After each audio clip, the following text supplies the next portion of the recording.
السلام علیکم دوستو طارق بن زیاد کون تھے، کون سے صحابی تھے، ان کے بارے میں یہ ویڈیو آپ کے سامنے چل رہی ہے۔ آپ غور سے سنیں، آپ کو معلومات ہوگی، انشاءاللہ ایمان تازہ ہوگا۔ اسپین کا شہنشاہ راڈرک بہت ظالم اور خود غرض عیسائی حکمران تھا۔ جب اس کو حکمرانی ملی تو اس وقت اس کی عمر 80 سال تھی۔ جنگی لحاظ سے وہ بہت تجربہ کار اور ذہین آدمی تھا۔ عمر کے آخری دنوں میں بادشاہت ملنے کی وجہ سے وہ نہایت مغرور اور خود غرض ہو گیا تھا۔ اسپین میں حکومت کے اپنے رسم و رواج تھے، جس کے آداب میں شامل تھا کہ گورنر، امیر، رئیس، شہر کے حاکم، مشیر اور ان جیسے اہم افراد اپنی اولاد کو جوان ہونے تک شاہی محل میں رکھتے تھے، جہاں شاہی آداب سکھائے جاتے تھے۔ لڑکے بادشاہ اور لڑکیاں ملکہ کی خدمت میں رہتی تھیں۔ بہت غور سے سننے والی بات ہے۔ ایک دن اسپین کا ایک عیسائی سردار کاؤنٹ جولین افریقہ کے مسلمان گورنر موسیٰ بن نصیر کے دربار میں آیا اور روتے ہوئے التجا کی، اے مسلمانوں کے بہادر حاکم، میری مدد کرو، مجھے میرے بادشاہ نے برباد کر دیا ہے، وہ میری عزت کا دشمن ہو چکا ہے، برائے مہربانی میری مدد کریں۔ موسیٰ بن نصیر نے نہایت اطمینان سے کہا، جولین، تم اپنے حالات نہایت سکون سے بتاؤ، تمہاری ہر ممکن مدد کی جائے گی۔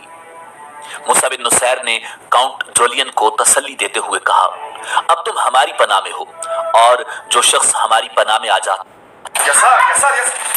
جاتا ہے اس کی حفاظت کرنا ہمیں خوب آتا ہے۔ جولین نے فریاد کی، اے مسلمانوں کے گورنر، آپ فوراً اسپین پر حملہ کر دیں، وہاں کے لوگ آپ کی دل سے مکمل حمایت کریں گے، ان لوگوں کو ظالم حکمران سے نجات دلائیں۔ موسیٰ بن نصیر نے کاؤنٹ جولین سے اصل بات پوچھی کہ راڈرک اتنا ظلم کیوں کرتا ہے اور تم کو اس سے کیا خوف ہے؟ جولین نے بتایا، چونکہ اس کے علاقے میں تمام عہدیدار اپنی اولاد کو شاہی محل میں بھیج دیتے ہیں تاکہ وہ شاہی آداب سیکھیں۔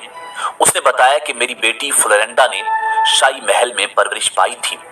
اصولی طور پر راڈرک کو اسے اپنی بیٹی سمجھنا چاہیے تھا، مگر اس 80 سالہ بوڑھے نے میری بیٹی سے شادی کرنے کا اعلان کر دیا ہے۔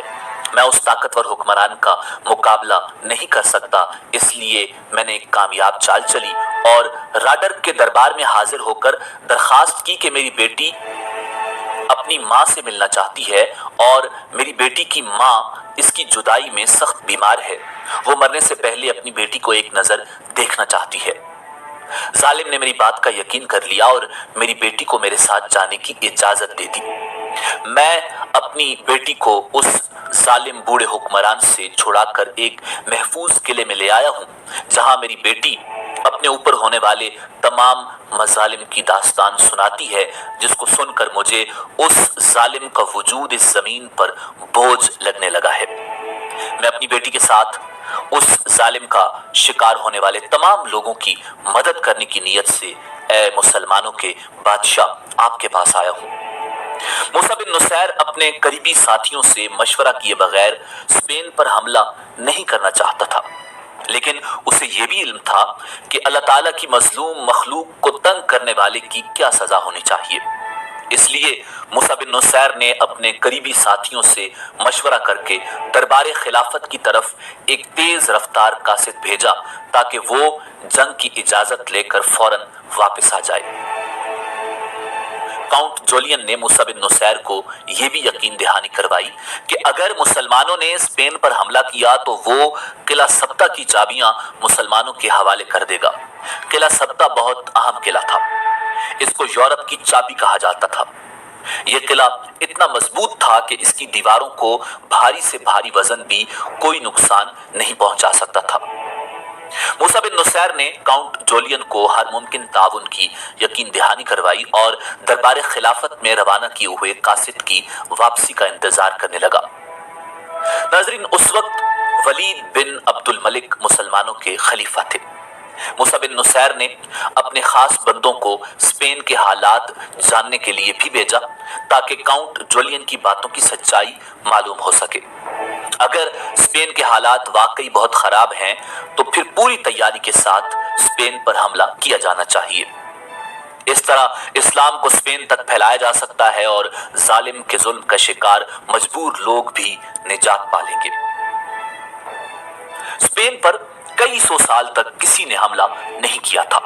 स्पेन के हुक्मरान समझते थे कि उनके पास ऐसी ताकत है जिसकी वजह से कोई भी उन पर हमला नहीं कर सकता। फिर वहां की आबो हवा भी कुछ ऐसी थी कि गैर मुल्कियों को रास नहीं आती थी, इसलिए स्पेन पर हमला करने की किसी को जरूरत नहीं थी।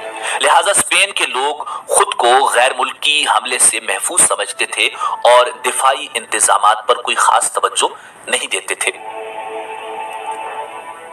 मूसा बिन नुसैर ने खलीफा इस्लाम को स्पेन पर हमले की इजाजत देने की दरखास्त तो कर दी थी, मगर उन्हें हालात स्पेन पर हमला करने की इजाजत नहीं दे रहे थे, क्योंकि सिंध में राजा ताहिर ने मुसलमानों को कैद कर लिया था और खलीफा इस्लाम के लिए आने वाले तहाइफ से भरे बहरी जहाज भी लूट लिए थे। राजा ताहिर से मुकाबला करने के लिए उन दिनों मोहम्मद इब्ने कासिम की सरबराही में इस्लामी फौज दमिश्क से सिंध की तरफ रवाना हो चुकी थी। इसलिए मूसा बिन नुसैर के दिल में ख्याल आया कि खलीफा इस्लाम स्पेन पर हमला करने की इजाजत नहीं देंगे, मगर जब खलीफा इस्लाम को सारी सूरत हाल का इल्म हुआ तो उन्होंने जवाब दिया कि मजलूम की हिमायत करना हमारा दीनी फरीजा है। काउंट जोलियन ने हमसे मदद तलब की है, इसलिए काउंट जोलियन की मदद की जाए। खलीफा इस्लाम वलीद इब्ने अब्दुल मलिक ने उस मुहिम के लिए मूसा इब्ने नुसैर को फौजी मुहिम का मुकम्मल इख्तियार दे दिया। मूसा बिन नुसैर की सोच के बरक्स खलीफा इस्लाम के जवाब ने उन्हें हैरान कर दिया। इजाजत मिलते ही उन्होंने स्पेन पर हमला करने की तैयारी शुरू कर दी।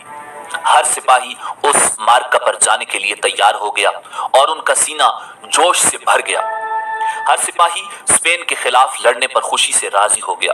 सबका ख्याल था कि उस मार्का के लिए कोई बड़ा लश्कर भेजा जाएगा, मगर स्पेन के ताकतवर बादशाह का मुकाबला करने के लिए सिर्फ 7,000 सिपाही भेजने का फैसला किया गया।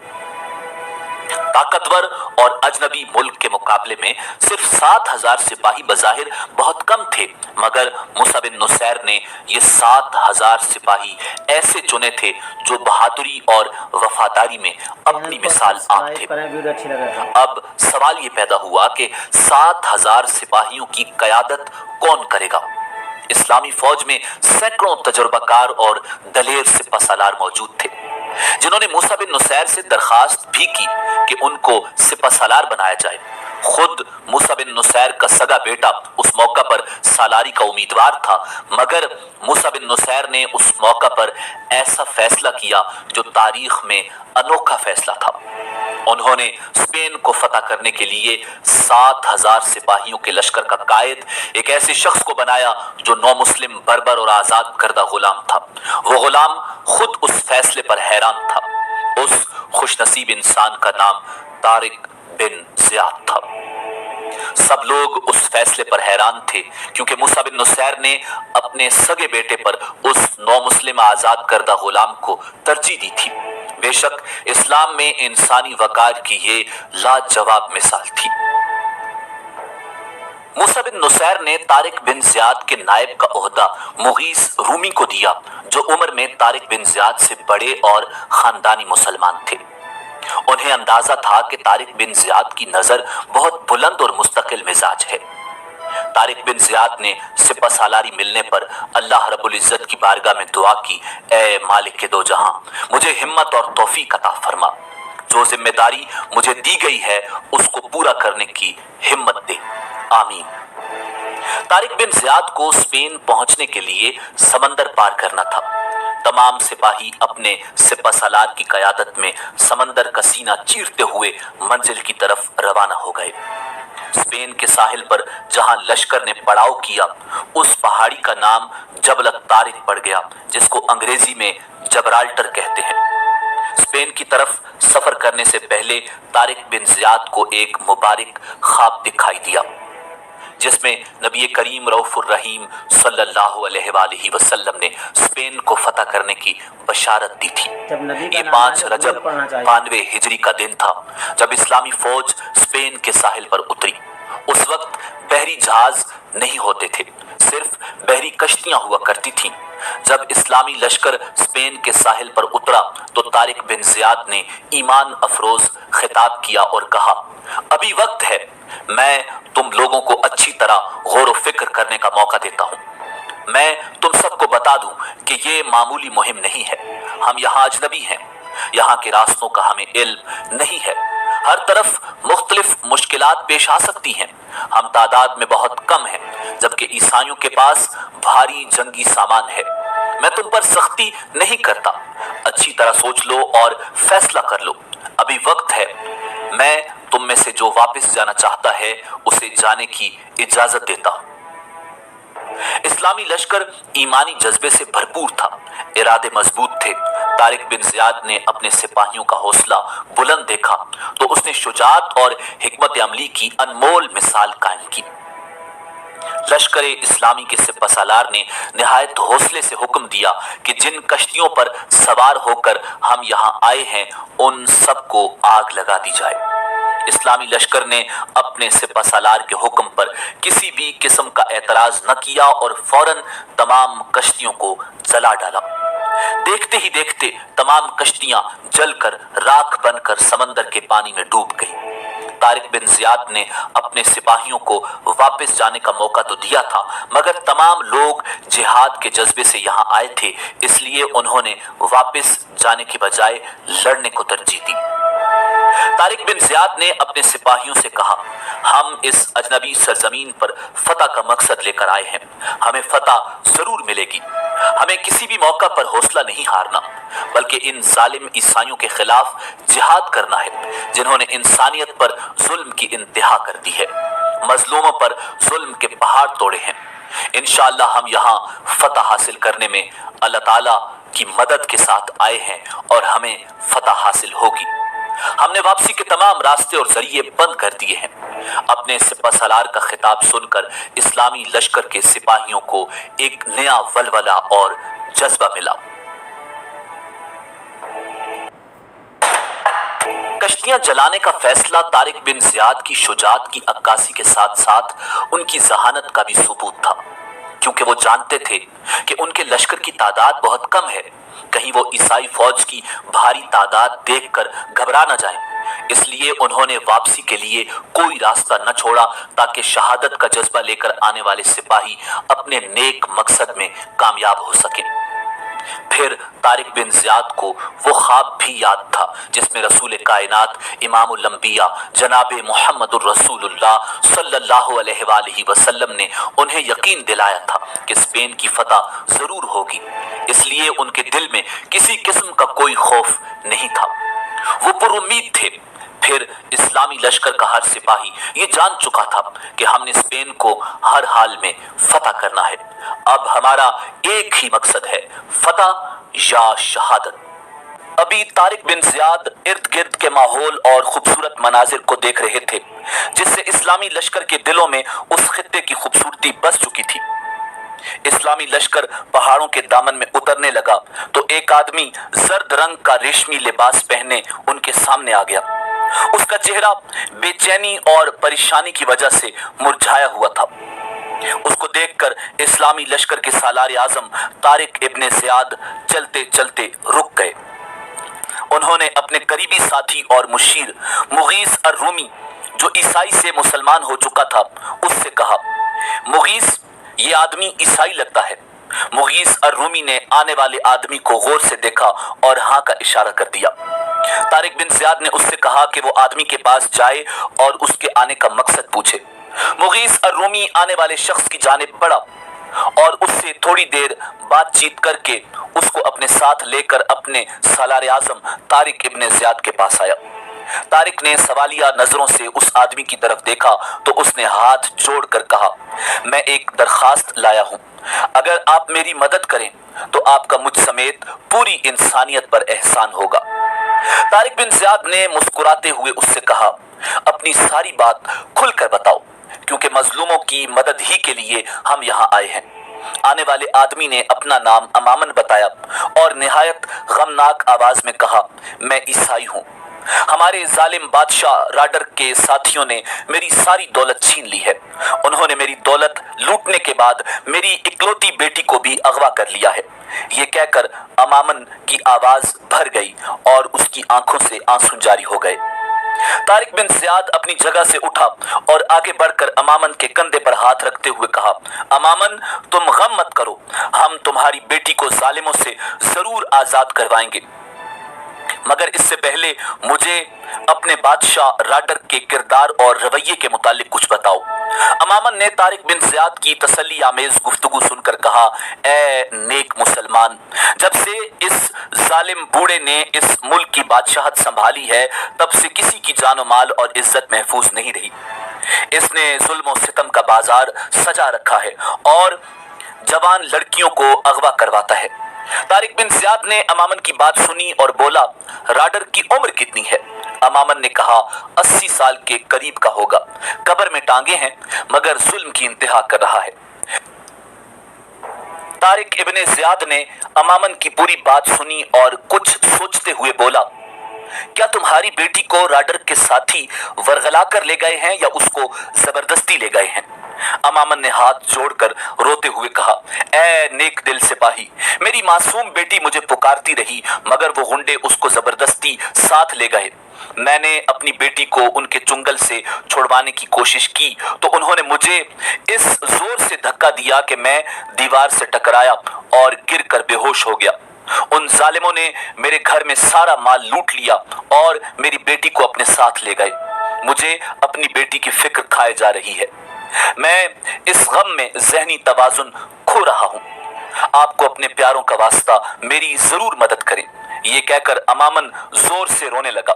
तारिक बिन ज़ियाद ने आगे बढ़कर उसे गले लगा लिया और तसल्ली देते हुए कहा, इंशाअल्लाह बहुत जल्द तुम्हारी बेटी तुम्हें मिल जाएगी। अमामन ने ये अल्फाज सुने तो चेहरे पर मुस्कुराहट लाते हुए बोला, हुजूर, मैं उस दिन जब बेहोश हो गया तो मुझे ख्वाब में एक बुजुर्ग नजर आए थे जिनकी सफेद दाढ़ी थी। उन्होंने मेरे सर पर हाथ फेरा और कहा, अमामन, तुम गम न करो, तुम्हारी मासूम बेटी को आजाद करवाने वाले अब तुम्हारे मुल्क में आ चुके हैं। तुम सब्र करो, वो बहुत जल्द तुम्हारी मदद करेंगे। मैंने खुशी से उन बुजुर्ग के पांव पकड़ लिए और दरखास्त की कि मुझे मेरे मोहसिन इंसान का हुलिया बता दें ताकि मैं पहचान लूं। उन्होंने कहा कि उन नेक इंसानों के सर पर पगड़ियां, अमामा और चेहरे पर दाढ़ी होगी। उन्होंने लंबा लिबास पहना होगा और उन्हें मुसलमान कहते हैं। फिर उन्होंने मेरी फरमाइश पर इस मकाम का पता भी मुझे बताया जहां पर आप लोग इस वक्त खड़े हैं। उन बुजुर्ग ने जो हुलिया मुझे बताया था वो हूबहू आप सबका है। ये कहकर अमामन हाथ जोड़कर तारिक इब्ने ज़ियाद के कदमों में गिर गया और कहा, ए मुसलमान सिपाही, मेरी मदद करें वरना वो जालिम मेरी आंखों की ठंडक मेरी बेटी को पता नहीं कहां ले जाएंगे। तारिक बिन ज़ियाद ने अमामन को बाजुओं से पकड़कर अपने कदमों से उठाया और पूछा, तुम्हारी बेटी का नाम क्या है? अमामन ने कहा, बिल्कीस। तारिक बिन ज़ियाद ने मुस्कुराते हुए कहा, ये तो हजरत सुलेमान अलैहिस्सलाम की बीवी का नाम था। तुम लोग तो ऐसे नाम नहीं रखते, फिर तुमने किस तरह ये नाम अपनी बेटी के लिए चुना है? अमामन ने तारिक बिन ज़ियाद का शीरीं लहजा देखकर कहा, ये बात तो सबको मालूम है कि बिल्कीस एक खूबसूरत खातून थी। मेरी बेटी भी बहुत खूबसूरत है, इसलिए मैंने अपनी बेटी का नाम बिल्कीस रखा है। तारिक बिन ज़ियाद ने नर्म लहजे से कहा, क्या तुमको इल्म है कि बिल्कीस को कहां ले जाया गया होगा?